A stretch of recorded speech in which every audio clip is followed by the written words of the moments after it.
Hey guys, welcome to Nerdarchy, for nerds by nerds. I'm Ted, with me is Dave.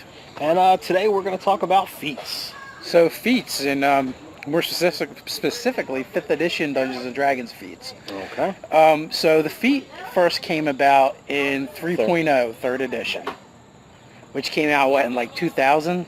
Something like that. A while ago. Yeah, it's been a crazy long monster and dungeon filled, road we've traveled down now. But so the 5th edition or 4th edition, 3rd edition, one edition of Dungeons and Dragons or another, But anyway, we came from playing in our group 2nd edition. Right. No feats. Indeed. There wasn't much in the way of choices when you gained levels. If you were like a fighter, which I tended to favor back then, when you gained a level, you just got what it said, and unless you were a spellcaster, you really didn't have much choice of what you did when you gained levels. Yeah, they started kind of introducing, non-weapon proficiencies and different proficiencies in 2nd edition, and that's kind of like the forerunner of the skill and feat system of 3rd edition. Right. Which, once 3rd edition came around, which I kind of drug my gaming group into kicking and screaming a little bit. They cheap asses didn't want to buy more books. At that point in time, I had dozens and dozens, huge stack of 2nd edition books, and I was a starving college kid. I didn't want to. You didn't have the Necromancer's Handbook. I did not have the Necromancer's Handbook that you spent $90 for that I bought on eBay.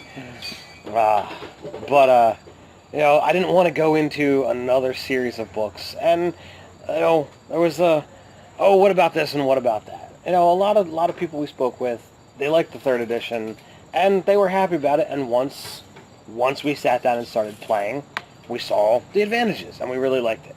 Well, I think at the time I was reading, collecting, subscribing to Dungeon and Dragon magazine. Mm-hmm. So I would get like the monthly updates, and everything I read, I kept liking it more and more because, the thing that I saw with 3rd edition was the ability to customize your character. Right. And kind of like make the character you wanted to make. Mm-hmm. And a big part of that was the feat. The feat was this nifty little mini power you could attach to your character that would make them better at doing something. Right. And, with the feat came the feat tree. And then with the feat tree came like the feat forest, with splat book after splat book offering more and more. And then you had the OGL, so third party started adding even more stuff. And with that collection of feat trees and this and that, you also wind up stacking on that number crunch. Yeah. You just keep adding those pluses and adding those pluses. And, we've had, exhausting, games, and you make a character, it's like, okay, I'm going to specifically make a grappler. And you start adding up all these things, and it's like, all right, I'm a regular dude, but I'm so awesome, I've got like a 46. Yeah. Because I'm using the larger creature's, size modifier against them, and this, that, and the other thing.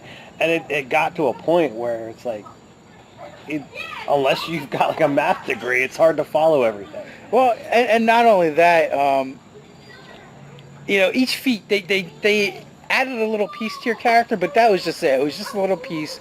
And a lot of times, unless there was a whole tree that went along with it, it really didn't change your character overly much. Right. And then, the next evolution from that is actually kind of like a regression in the, mini feat known as a trait with Pathfinder. Right. So they were like half a feat that they started adding. It's like, instead of having all these other things, we're going to let you choose more stuff at first level. I forget the name of it, but like one of the ones that I chose was Improved Initiative Light, because it gave you a +2 to initiative.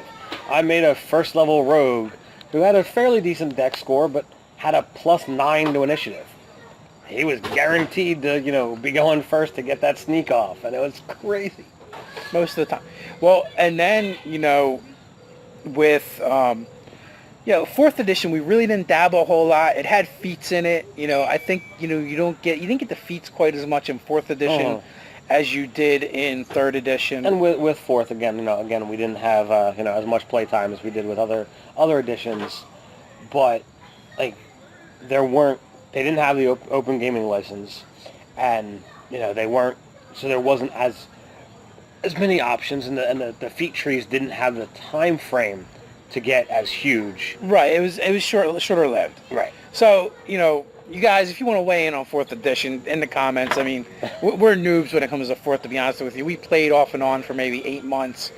And then at that time we moved into actually a different game system. Right. I actually feel like Watts lost us because they made such a foreign alien game to us that was easy for us to accept other foreign and alien games. They actually opened the doorway for us to go away from our beloved Dungeons and Dragons because the system was so different. I'm not going to bash it and say it was horrible or it was bad or I was betrayed. We played it. It was still Dungeons and Dragons. Sort of. Well, I mean, it was. I mean, it had a lot of the trappings. The core of the role playing was still there. It's just the mechanics of combat and what they did to some of the classes. We didn't really love.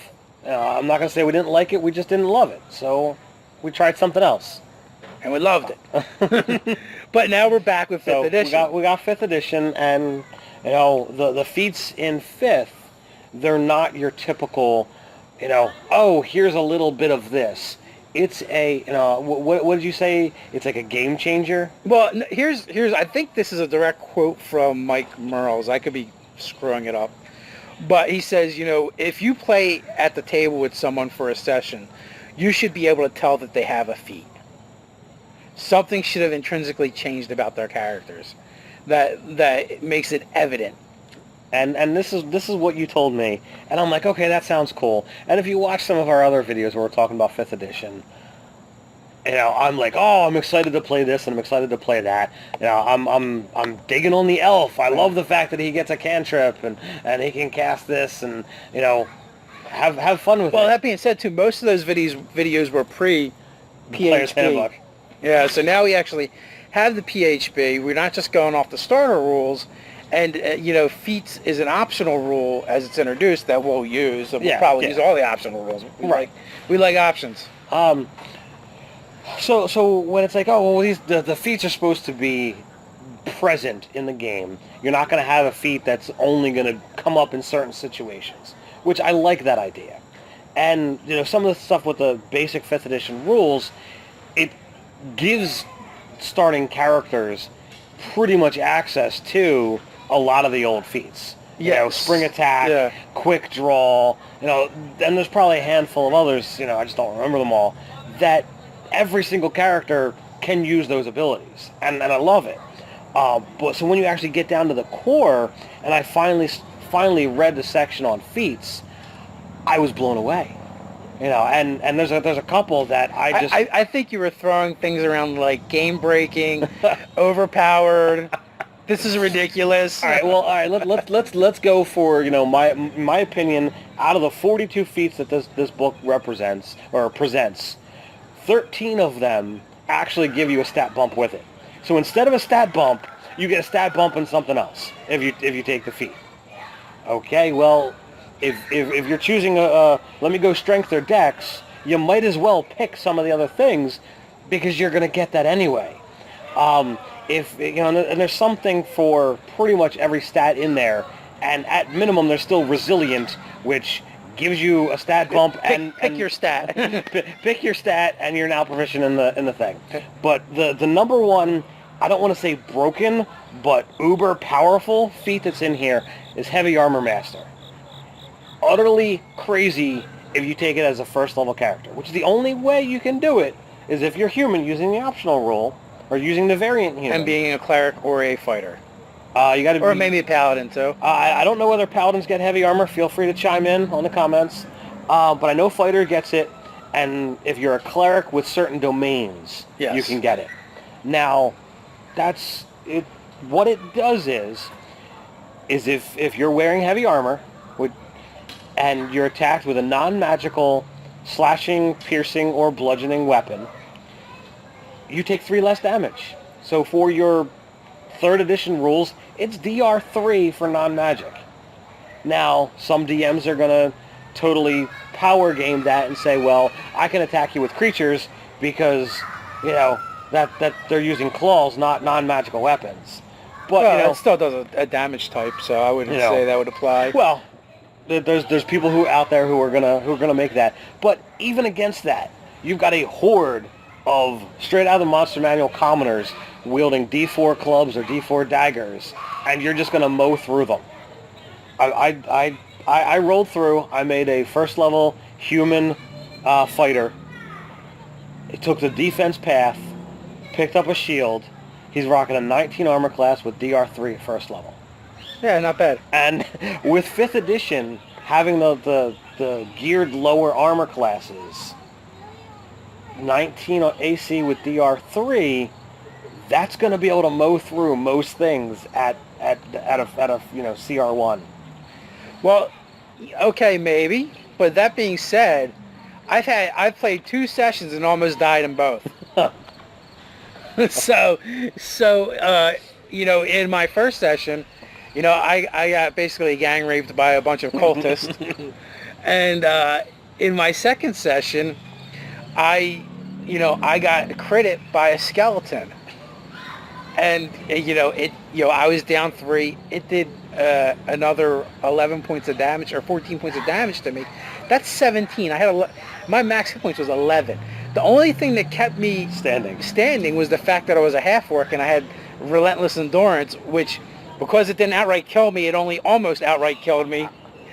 Instead of dropping a 0, I dropped a 1. Right. And then I was able to crush its skull, and the party came. Yeah, I pretty much ran and hid in a coffin or something, because it was not looking good, and I was out of healing spells. Now so this edition, despite some of the things that I kind of poo-pooed, like the insta heal, and some people don't like the healing hit die and stuff. Mm-hmm. In a lot of ways, this edition is a lot more lethal. It certainly can be. You were in my first session, and your dwarven wizard stacked on the armor, and you mismanaged your spells, and you charged a group of guys hoping to thunder wave them and knock them out, and realized you didn't have that spell. Oops. So now, whether that was a problem of the edition, a problem of the DM having too many monsters, or your poor decision, only the dice know. The game you played, online, which, the video's up or should be up soon, so go ahead and check that one out. I wasn't in that game, so I don't know how the DM was rolling stuff there. And it literally was. I fell through a trap through the floor. It took 3 points of damage, and then we got into a fight, and I got credit.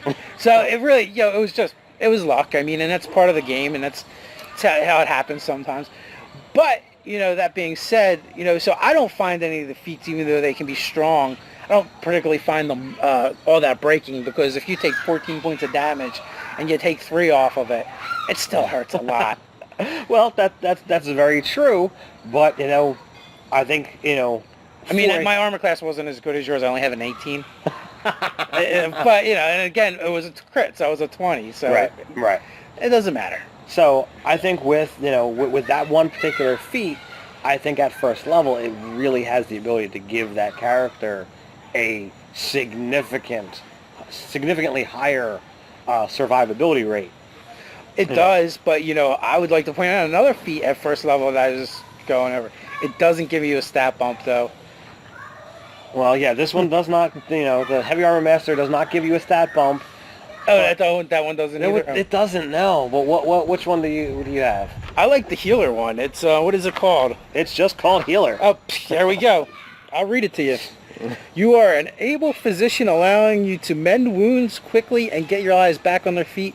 You gain the following benefits. When you use a healer kit to stabilize a dying creature, that creature also regains 1 hit point. As an action, you can spend 1 use of the healer's kit to tend a creature and restore die 6 plus 4 hit points to it, plus additional hit points equal to the creature's maximum number of hit dice. The creature can't regain hit points from this feat again until it finishes a short or long rest. So you can only use it, once between short rests. But gosh darn. It makes you, for 5 gold you buy a healer's kit, and you are better than a first level cleric. Yeah, pretty much. And I think pretty much every background gives you at least 10 gold. Right. So you could buy at least 2 healing kits, healer's kits, and you've got 20 basically uses of heal. So it's like, all right, I'm gonna play a ranger, and I'll buy two healer's kits. I'll take this. I'll be a human and take this feat and show up the cleric. Yeah, pretty much. Or maybe you don't have a cleric.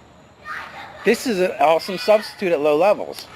So maybe we should, convince one of the guys in my game to do this in case your cleric doesn't show up again. Yeah, that might be something to take into consideration. So, and there's a lot of feats like that. Alertness. +5 initiative. +5 initiative. You can never be surprised if you're unconscious, which is pretty friggin' awesome. And there's one other thing you get too. When other things are hidden from you, they don't gain advantage.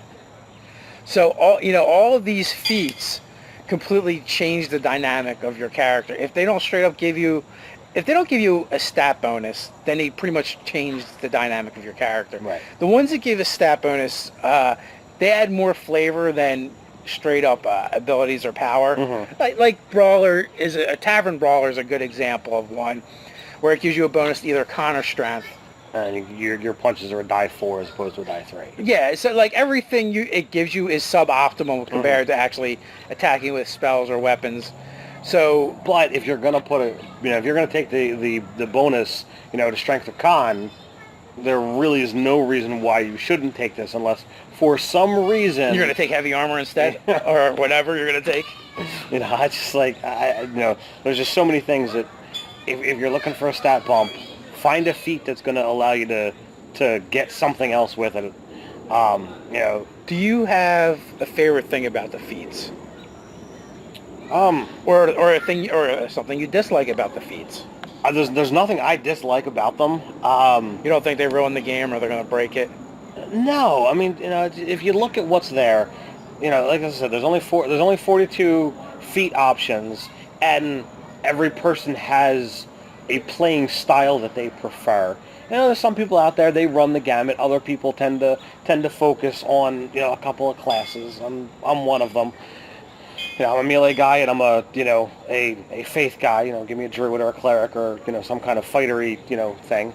But when you look at that options, there's all that's going to cut it down to a third to a half of things that are in the book that will appeal to me, and maybe dabble in something else. I think there's some feats that kind of give you a multi-class effect without having to go down the multi-class road.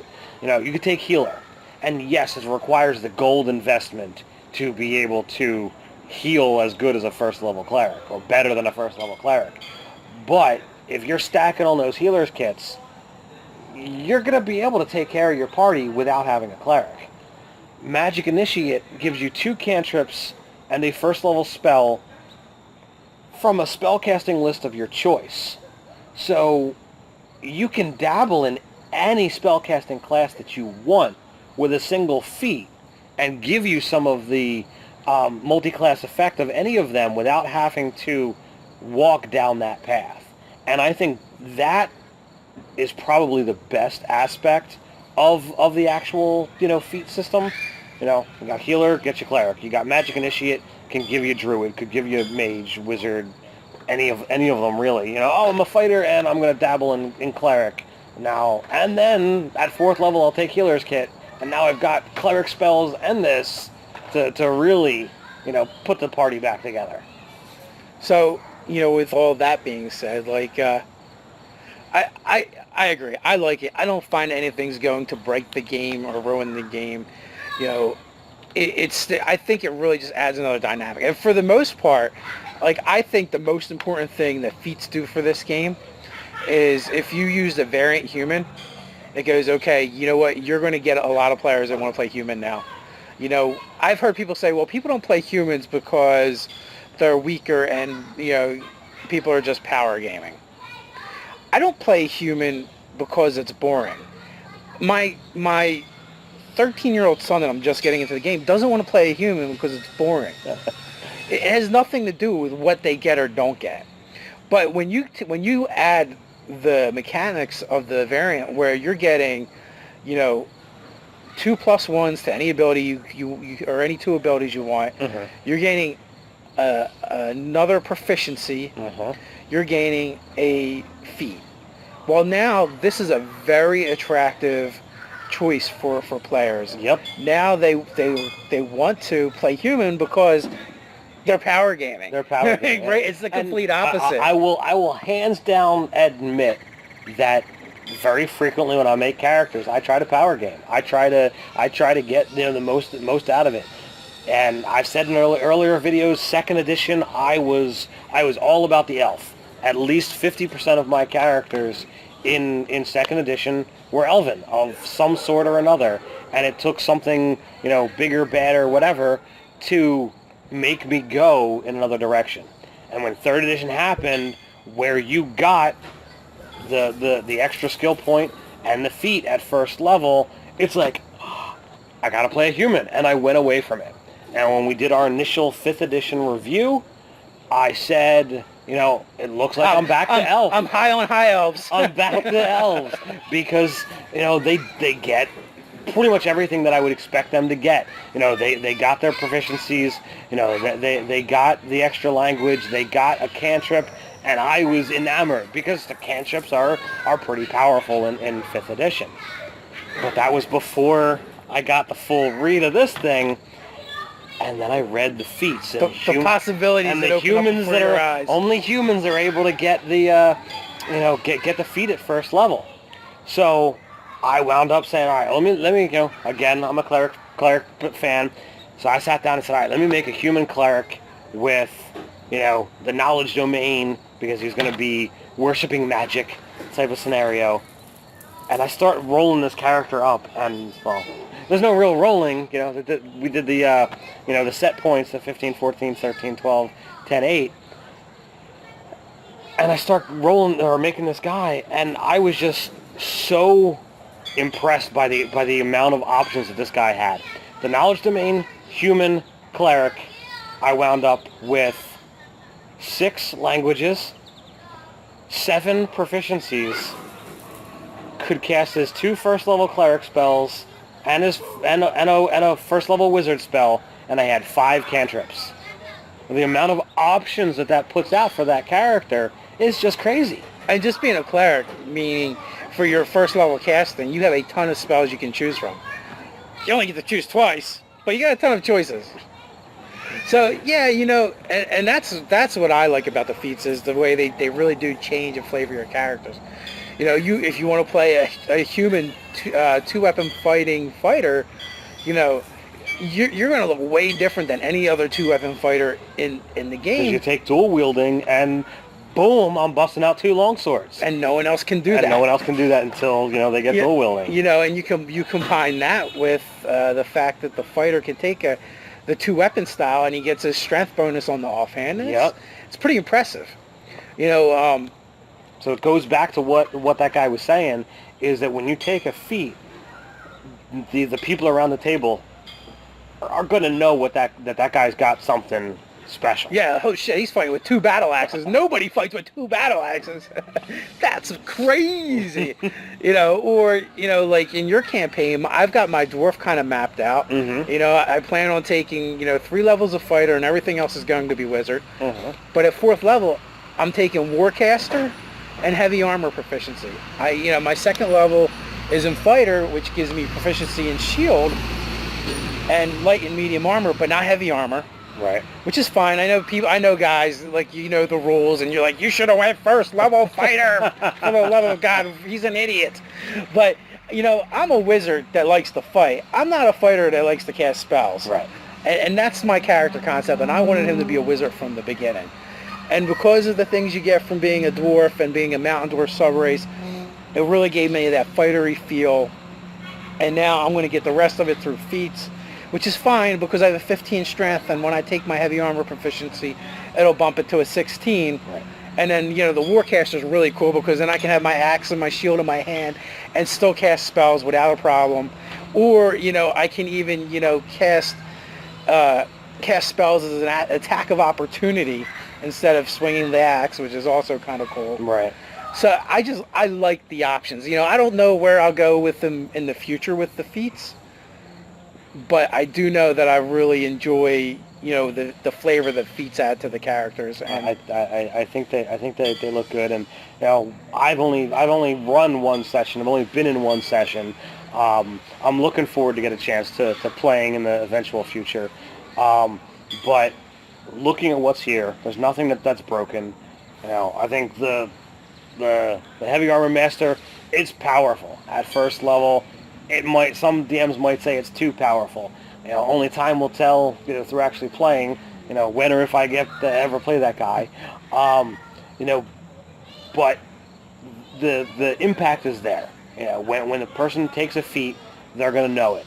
And there's some people who've looked through and said, why would I take a feat? I'd rather have a stat bump. You only get so many stat bumps and you need them all. But the rules are set, at least, until they released an epic level handbook that says that, you can go beyond 20 then. The game caps out at 20. Unless you're a barbarian. Well, unless you're a barbarian, you can, go crazy if you take the right progression. But you got that out at 20, so your prime stat's going to be in the 15 to 17-ish range at the start of the game. So you don't need to worry about, unless you plan on maxing out every single stat you got, which is going to be challenging for most people. The feats are where it's at. Yeah. And even that being said, like when I made my second character, I did have access to PHP, and I still went non-human because everything in this edition offers so many cool choices. You can't get the relentless endurance as a feat. You can only get it by being a half orc. You can only get it by. My list of characters that I had to draw, I was like, all right, I'm going to make a gnome wild mage, and I'm going to make a half orc barbarian. So it's not like everything was lined up as a human. I also got a tiefling rogue that I'm going to draw up at some point in time. But I have it splashed in there with human as well, because you need to have those things, man. It's like a drug. It's like a drug. So, and it's not purely about power gaming either. It really does just makes you be able to make a unique and interesting character. If you're the only human in a party, more than likely, if your character is going to look so much different than any of the other characters just by taking one feat. Yep. And they really do make that much of a difference. Especially if there's someone else in the party with the same class as you. You will shine. Well, yeah, I wouldn't say you're going to shine. I mean, they're going to have different things. But, you're definitely going to look different because you're going to have that proficiency of your choice. You're going to take a feat, which could be anything. I mean, even the alertness feat, is kind of like, okay, I'm going to go first a lot. And, like, yeah, you guys want me to be on watch. You are the sentinel. You are the guardian. And there's a lot of cool stuff like that. Or, there's the crossbow one where, you can have, if your crossbow is loaded, you can pop off a shot with one hand and stab someone with the other. It just thematically, I think feats make the game that much more cinematic. Yep. That's where I want to go. I think that's a good analogy. And with that, I think we've talked about feats a little bit. You guys, let us know your favorite feat. What you like, dislike, what you would like to see. And with that, until next time, my friends, stay nerd.